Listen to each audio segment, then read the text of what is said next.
Signore e signori, buonasera. Benvenuti alla Casa Italiana Zerilli-Marimò della New York University. My name is Stefano Albertini. I'm the director of the Casa, and I'm delighted to host tonight an event organized and sponsored by Friends of FAI.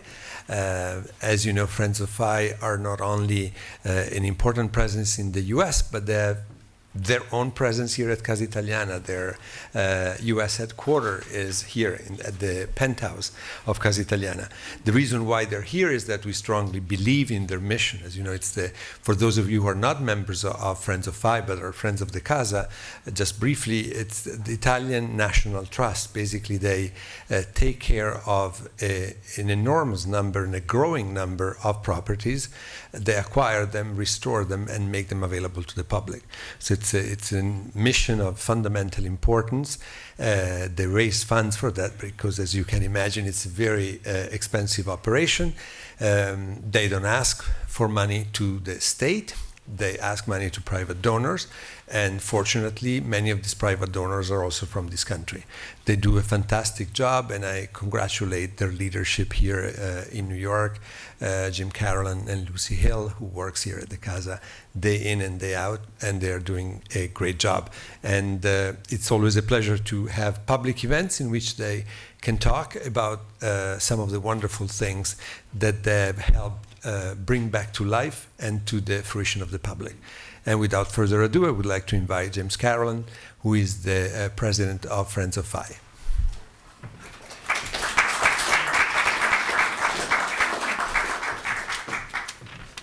Thank you, Stefano. It's always really a pleasure to be here. This is our center. It's where we started in the United States. And, you know, FAI is perhaps Italy's largest charity. So not necessarily well known in the United States, but a very, very important charity. And the major donors at FAI are called the Balbianello Circle because of the importance of this property, which, by the way, has also been the scene of scenes in James Bond movies. I found out when I brought my British colleagues there during our partners conference last year. What I want to do right now is simply turn to the event tonight, which is we're very, very lucky, very fortunate to have Sarah Plimpton speak about the villa and its restoration by her great-uncle. Sarah is from a very distinguished American family, as I'm sure you all know. Her late brother, George Plimpton, founded and presided over one of the most important literary journals in the United States, the Paris Review. She's an artist in her own right as well as a poet. And I actually think that the book that her family wrote about their great-uncle, Butler Ames, is a great read. They have copies of it here tonight, but it's also on sale on Amazon. And when I go, as I do, to the villa, I always say to them, "Where's the book?" Because it is the essence of what we do, that an American went to Italy, fell in love, and felt a commitment to restore something to its former grandeur. I don't want to take Sarah's thunder, so I think I will merely pass it over to her with great thanks for her willingness to come and talk to us tonight. Thank you.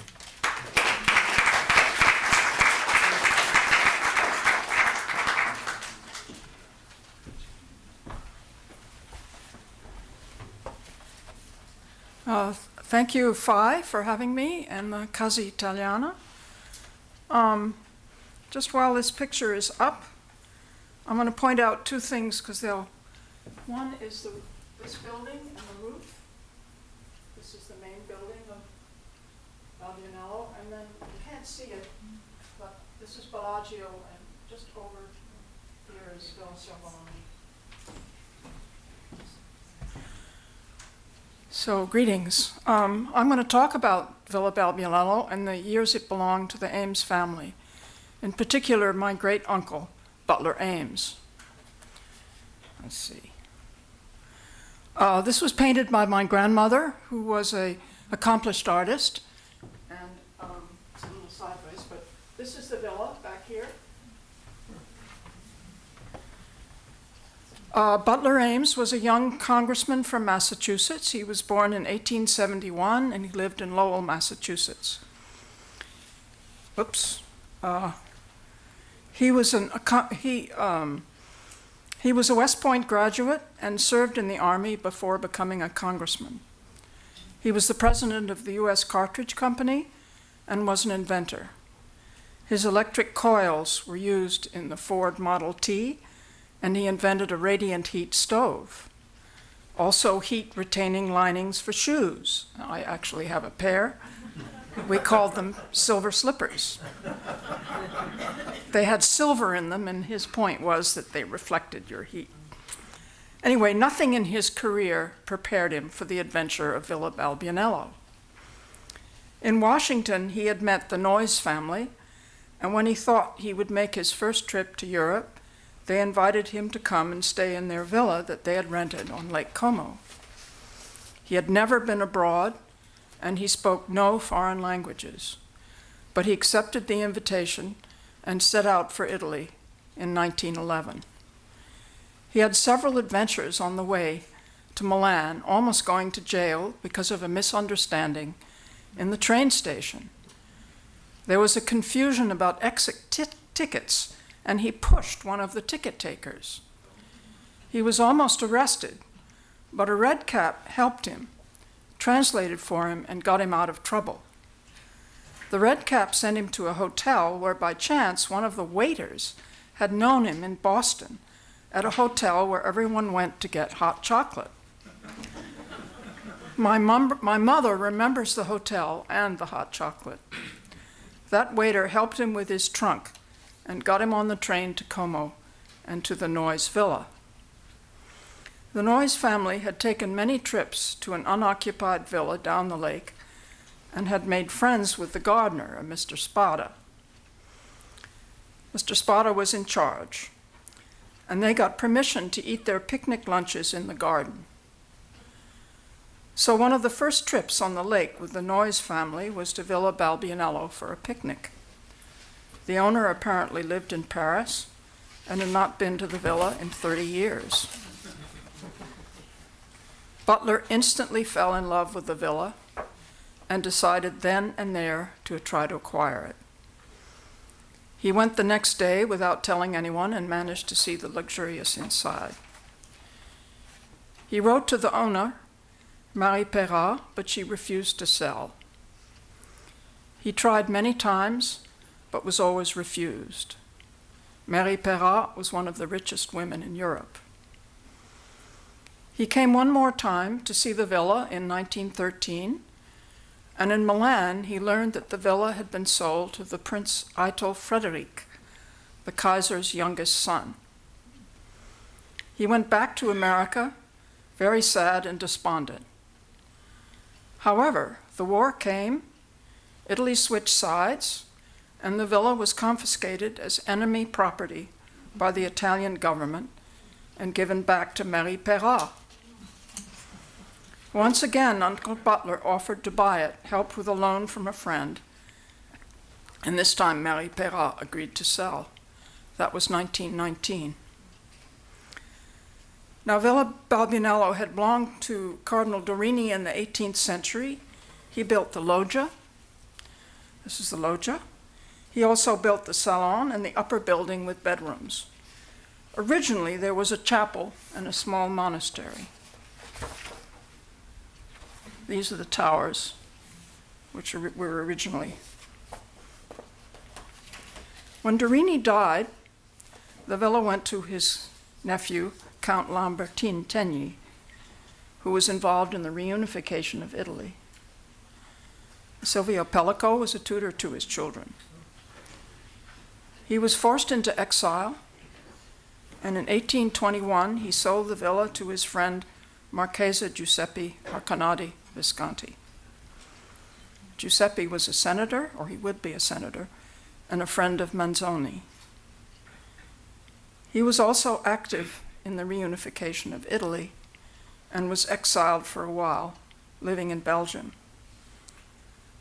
The family owned a castle in Belgium, Château de Gazbec, townhouse in Paris, Villa del Balbianello, and I think other places.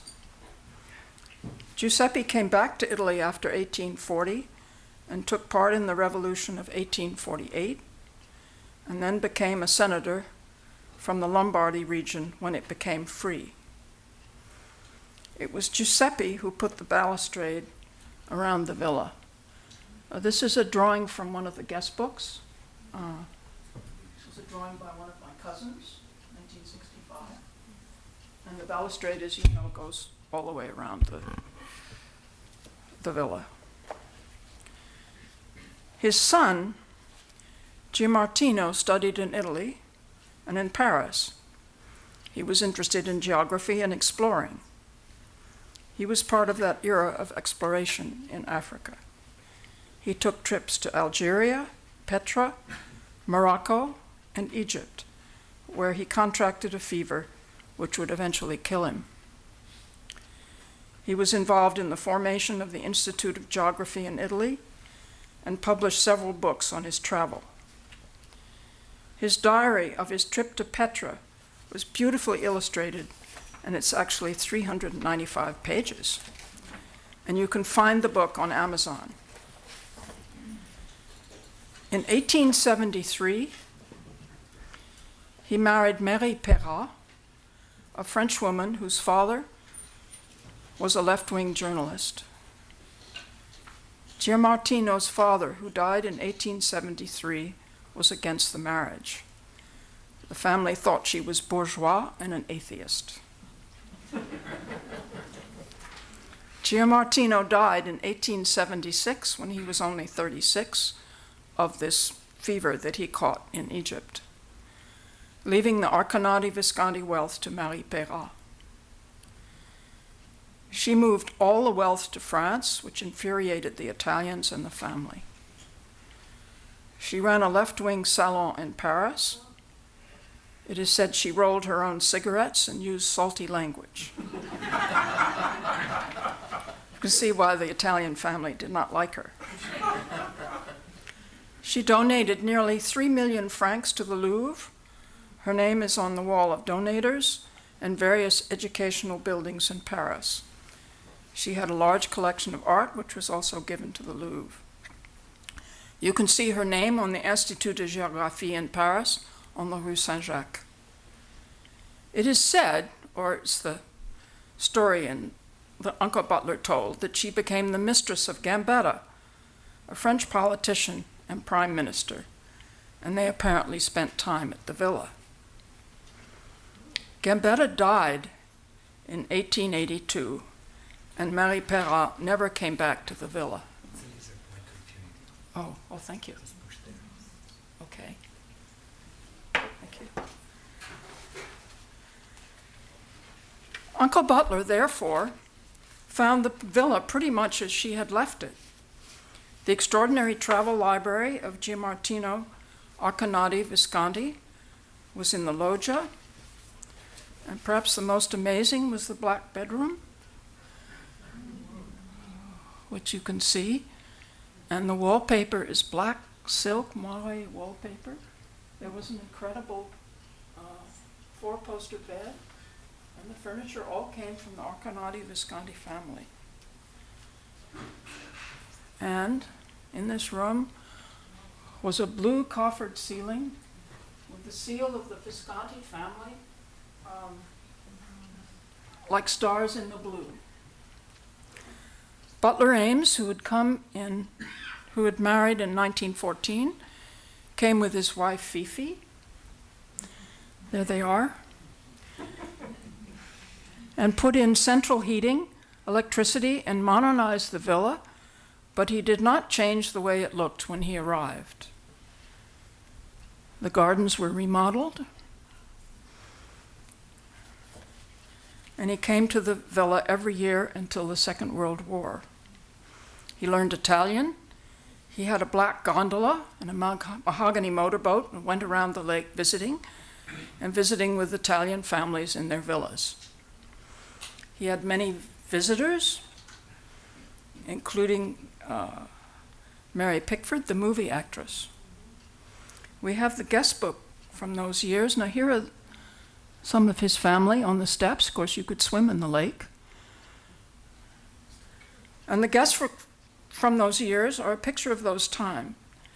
As you can imagine, the villa inspired a lot of drawings, a lot of poetry, some good and some very bad. This is one of the drawings from that epoch, the 20s. This is the guest book. This is another drawing, 1929, 1924. I can't really read it. This is Aunt Fifi under the statue of St. Francis. The monastery was dedicated to St. Francis. This is another 1923. Now, Aunt Fifi loved fuchsias, and she had them hung them from her ear as earrings.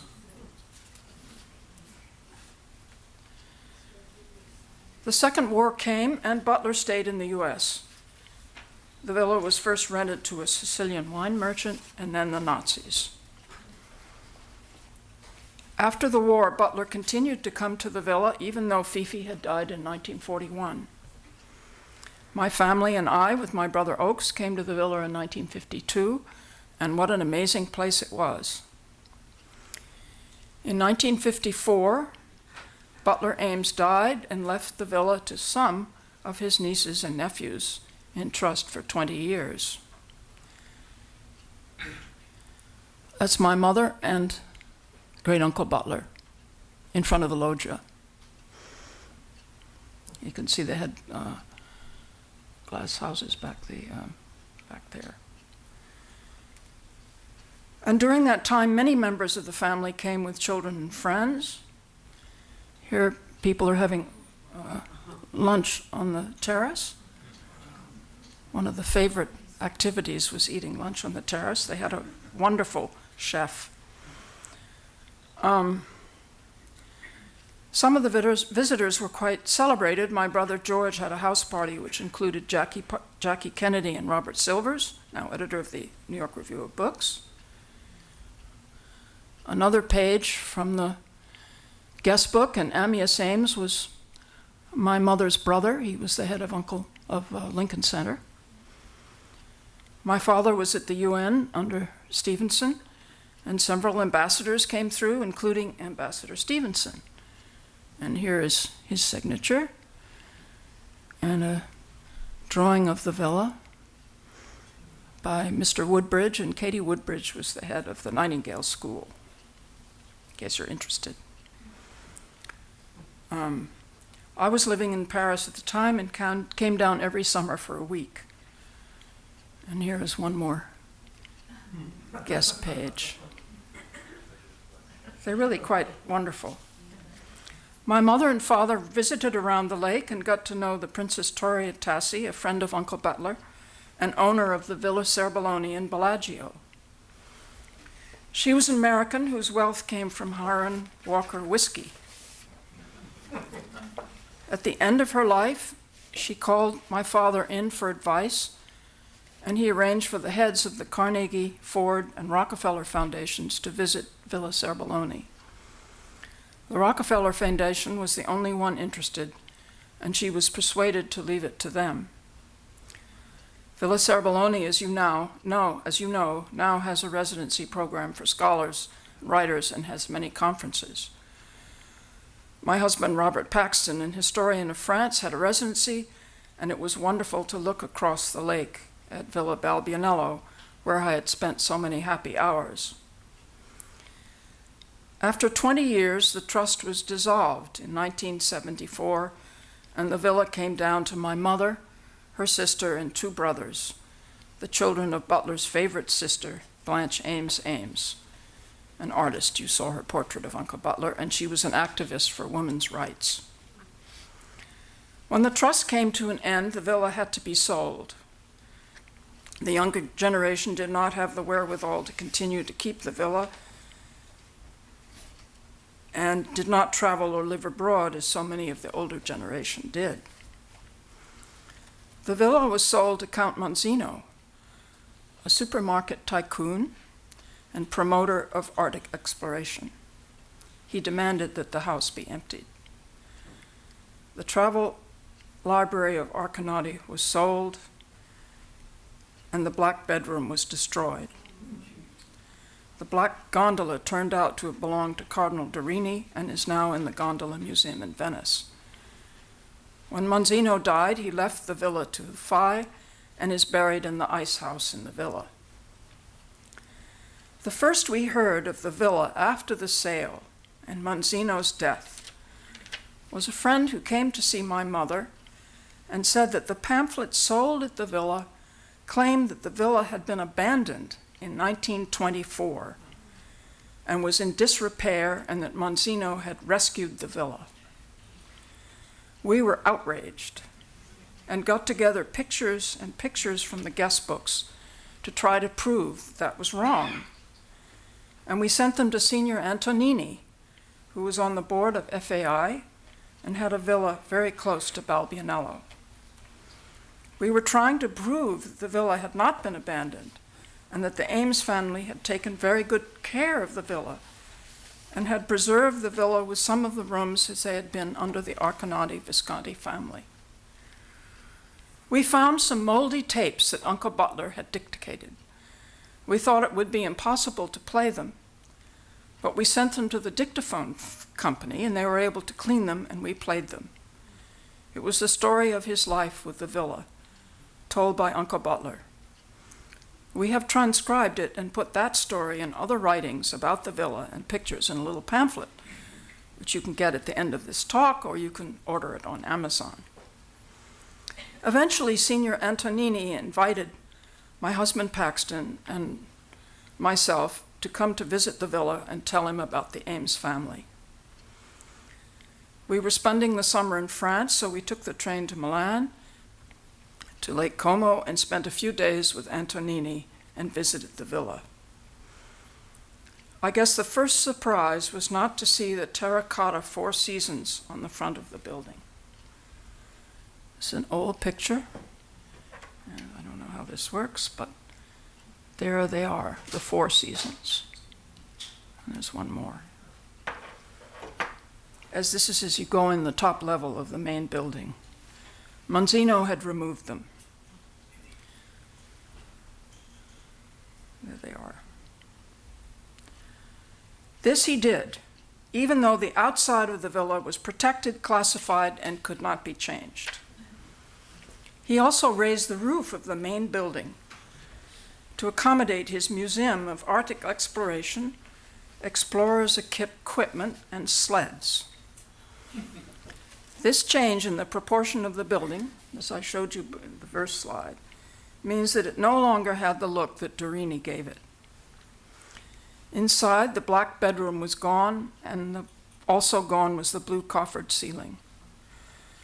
I think the destruction of the 19th century Arconati Visconti parts of the villa that my great-uncle preserved is a great loss.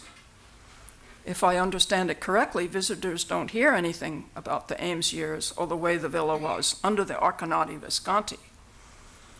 The interior, I thought, was now rather bland.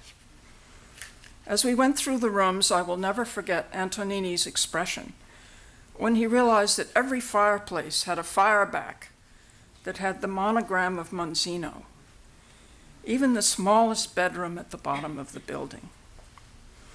Antonini was most upset by the sale of Giamartino's library.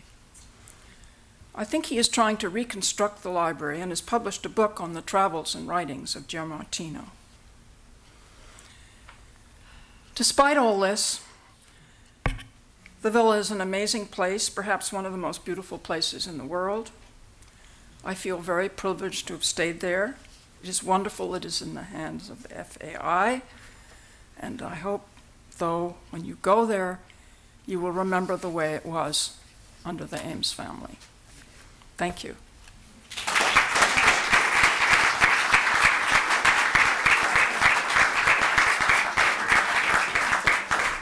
Sarah, it'd be wonderful if people have questions, if you could Okay, answer sure. them. Could you say more about the library? Well, the library was the collection of Giamartino. I mean, it was collected, of course, in the 19th century. I know that he had the famous books, which I don't know of Bonaparte's visit to Egypt. Isn't that right, Bob? There were many books on travel, on Africa, on Egypt. He had the complete set of the Revue de Deux Mondes. He had the complete set bound of Balzac, which I now have myself. It was a wonderful library, and it's gone. And Antonini has published a little book about Giamartino, which was published by the library at Leno. And it's not for sale. I have a copy if someone is really interested in it.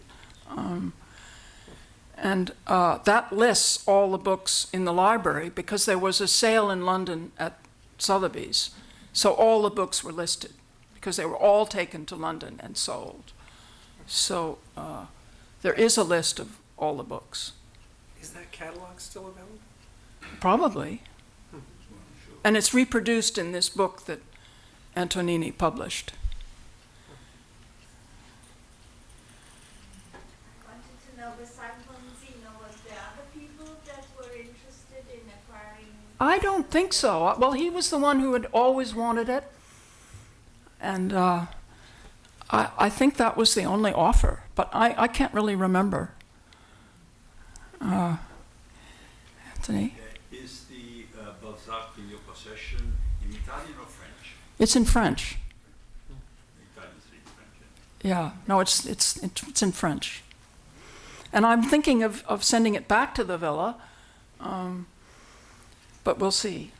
I don't know if they would. Of course, Monzino had his 20th century library,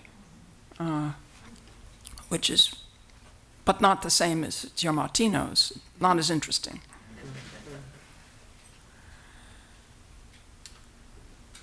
One question that I would have is the Franciscan origins of the villa. I've read about the villa. I've been there a number of times. Do you know much of anything about Well, only what is, I mean, it was started, it's supposed to have been a rest house for Franciscan monks. And I suppose it came to Cardinal Dorini, who had another villa called Villa Balbiano. And then he took this, and this was Villa Balbianello. small Balbiano? Small. And I don't know how big Balbiano was, but... and he built, let's see, does this go back, or I guess it's off? How do I? There. He built these two buildings. And then it was Giuseppe Arcanati Visconti who put the balustrade around. And my uncle did change the chapel to a certain extent. He made it into a dining room.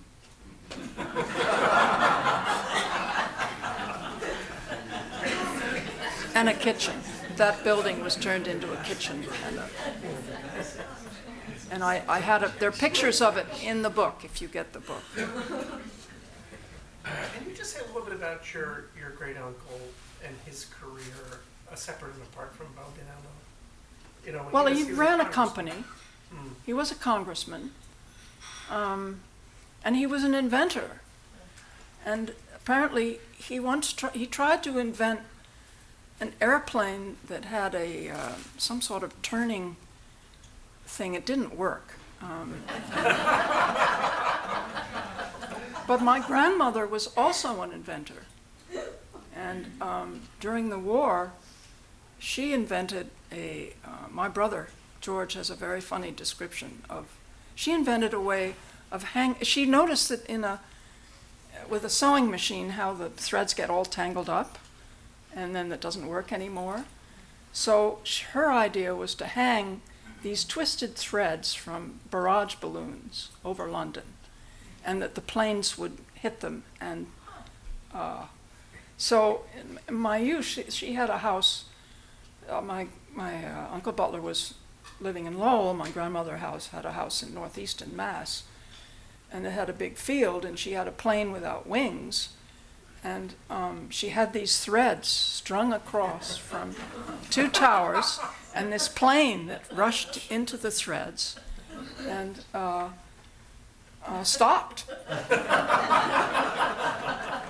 So my brother has a description. I don't think I was there, but these generals came up from Washington to watch this, and it was patented. I don't think it was ever used.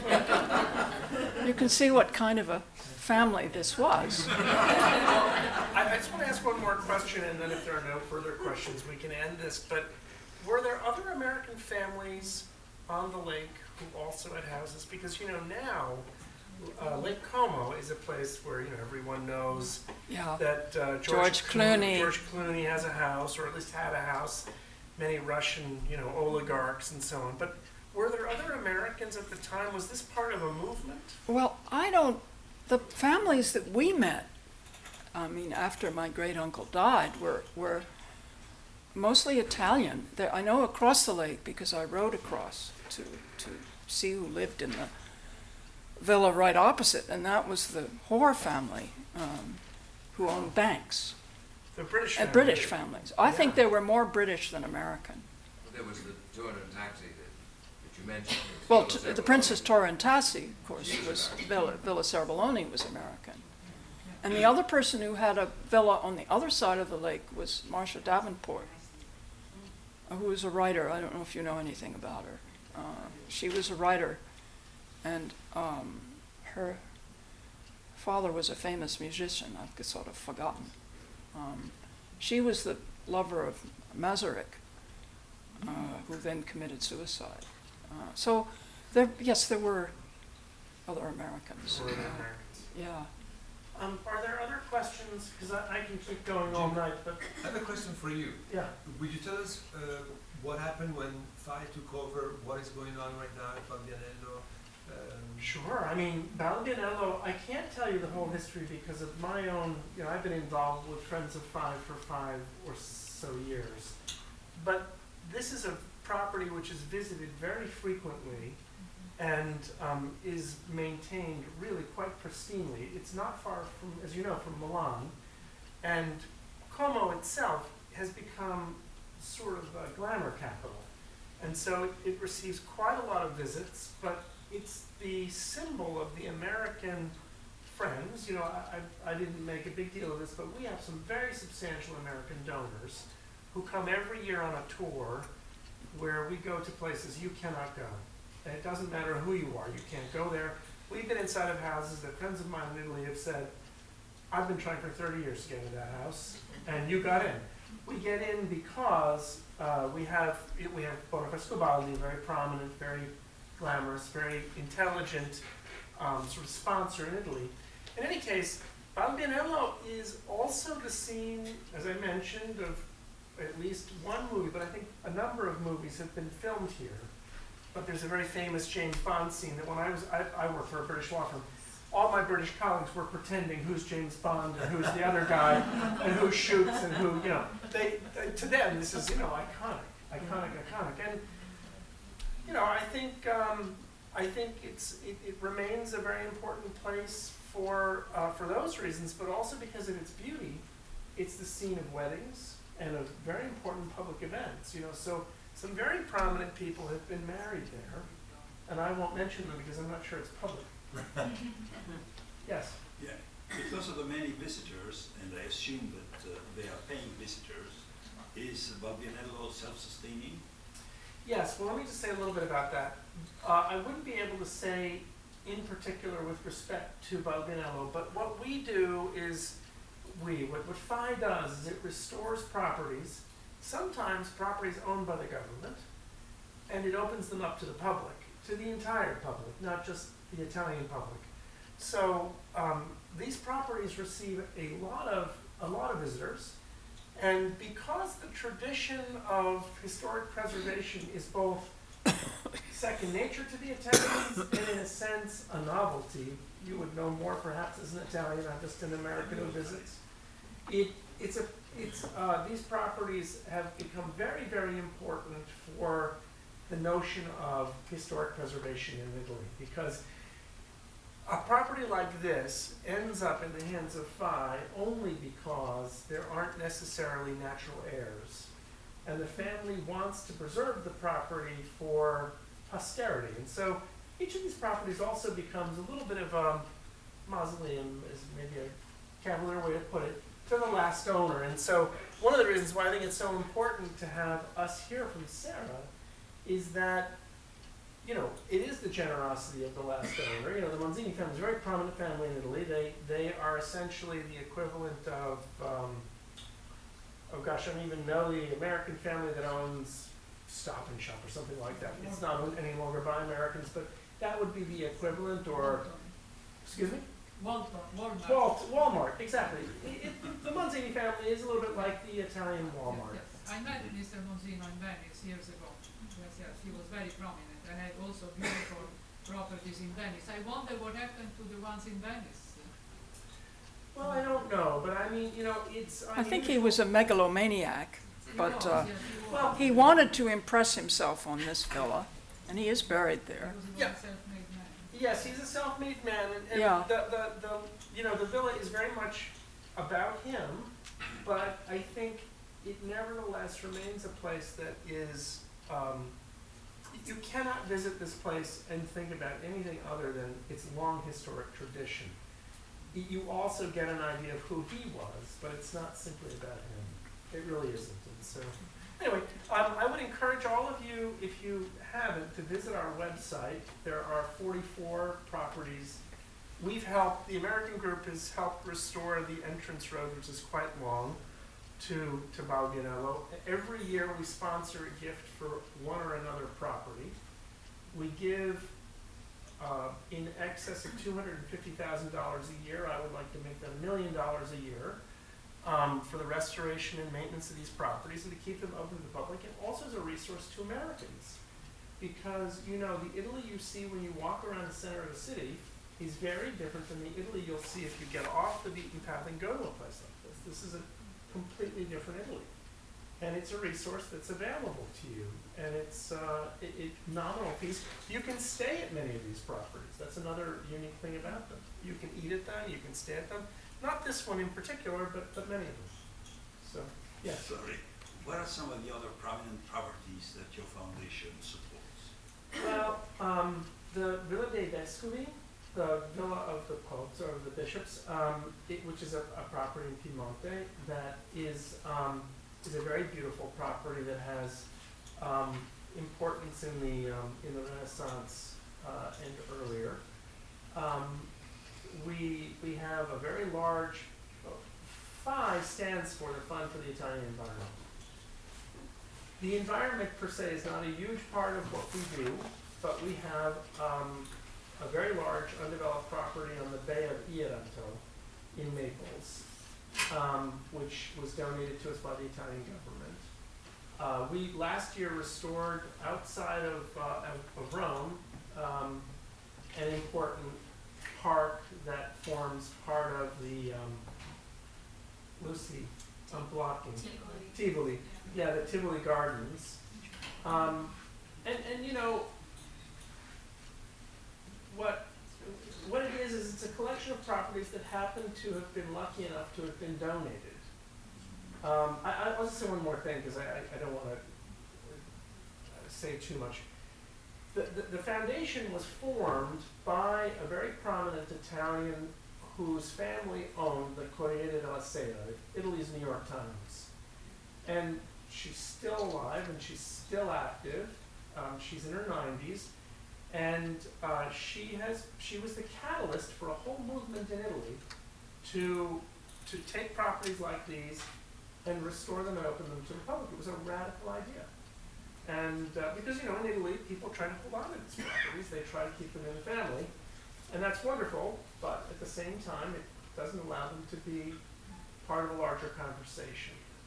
And so, you know, we're very grateful to her and to her family, but it's now a movement that has taken on some real force. Anyway, so I think, you know, there are equivalent organizations in England and France and some other countries. They're very interesting because they give you a completely different insight into the country, and so I would encourage you. Yes. And also you should mention that every year in the spring, FAI opens to the, organizes a special weekend all over Italy. They open In to May. the public Yes. sites that are always closed. Yeah, That is something really unique. I'll mention this, and then I want to give Sarah a round of applause. It's only been about 3 or 4 years maybe, but we've had a tradition there are many, many buildings in Italy which are not open to the public, which are very, very important. And they can't be open because they don't have the money, they don't have the restoration and so on. So you're right, every year in May we open up many, many properties and we supply the manpower to allow them to be viewed. And I think there were 650 properties last year that were opened up. And it's really quite extraordinary, all over Italy. But I feel like I'm making this into an advertisement for us. I want to thank Sarah because when I met her last year, I said, you have to come. You have to tell us about this because this is really important. This is America helping Italy. And this was open to the public when all the years that the Ames had it. Tuesday, you could visit. Oh, is that right? Yeah, and everyone, when you stayed there, you would go and hide. Or you would plan a trip somewhere, so you weren't there because there were all these people tramping through. They didn't go inside, but they certainly went to the gardens every Tuesday, so. Well, thank you for coming and sharing with us. Yeah.